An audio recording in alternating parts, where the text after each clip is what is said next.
लहान मोठं तुम्हाला ज्याप्रमाणे हवं त्याप्रमाणे इथे असं सोडून घ्यायचं आपण थालीपीठ। हॅलो, द स्पायसी कढई या चॅनलवर तुमचे खूप खूप मनापासून स्वागत आहे। आज आपण इथे नाश्त्याला असे हेल्दी पौष्टिक बीटाचे थालीपीठ बनवणार आहोत। नेहमी नाश्त्याला काय बनवायचं हा मोठा प्रश्नच पडतो। मी ज्याप्रमाणे बनवले त्याप्रमाणे तुम्ही बनवून बघा। आपल्या चॅनलवर अजून भरपूर थालीपीठचे प्रकार मी अपलोड केलेले, थालीपीठ कटलेट आपण भरपूर अपलोड केलेले, तुम्ही नक्की ट्राय करून बघा आणि असे पौष्टिक हेल्दी थालीपीठ नक्की बनवा।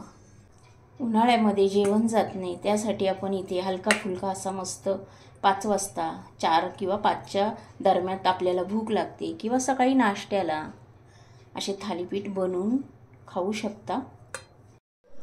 आज आपण इथे नाश्त्याला असे पौष्टिक थालीपीठ बनवणार आहोत।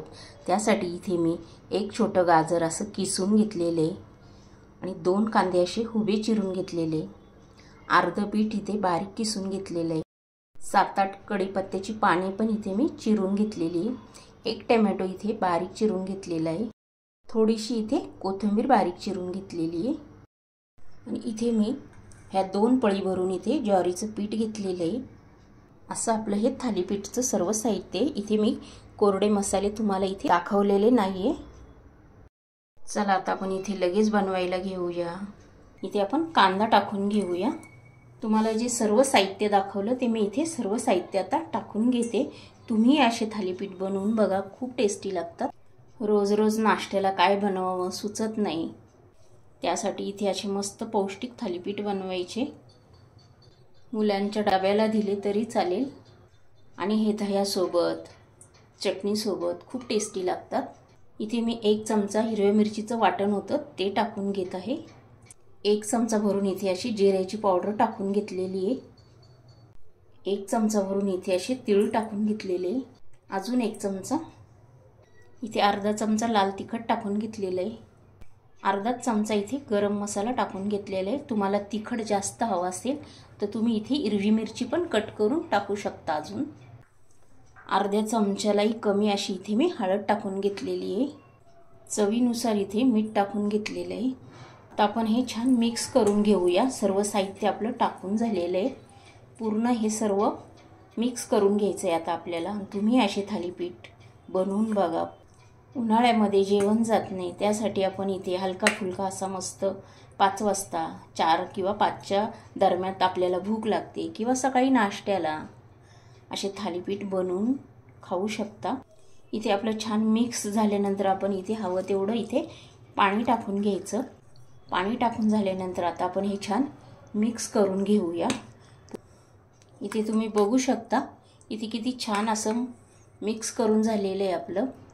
जसं हवं तसं परफेक्ट मिक्स झालेलं आहे, जास्त घट्ट पण नाही आणि जास्त पातळ पण नाही, परफेक्ट असं इथे आपलं मिश्रण तयार झालेलं आहे। इथे जेवढं पाणी लागेल तेवढंच आपण इथे यूज करायचं आहे आणि परफेक्ट असंच इथे मिश्रण बनवून घ्यायचं आहे। चला आता आपण इथे लगेच बनवायला घेऊया। याचा कलर जेवढा छान आलेला आहे तेवढेच ते खायला पण खूप टेस्टी असतात। इथे मी पॅनला असं थोडं तेल लावून घेतलेलं आहे की आपली थालीपीठ इथे चिटकू नये म्हणून इथे मी थोडंसं तेल लावून घेतलेलं आहे, थोडेसे तीळ टाकून घेतले आणि त्यानंतर इथे आपण हे मिश्रण घेऊन इथे आपण लहान मोठं तुम्हाला ज्याप्रमाणे हवं त्याप्रमाणे इथे असं सोडून घ्यायचं आपण थालीपीठ। हे बघा इथे मी असे सोडून घेतलेले। ह्याच्यावर 1-2 मिनिटं आपण झाकण ठेवून घेऊया म्हणजे पटकन होतात। इथे मी झाकण काढून घेतलेले। आता आपण हा चेक करूया। सावकाश आपल्याला ह्याची साईड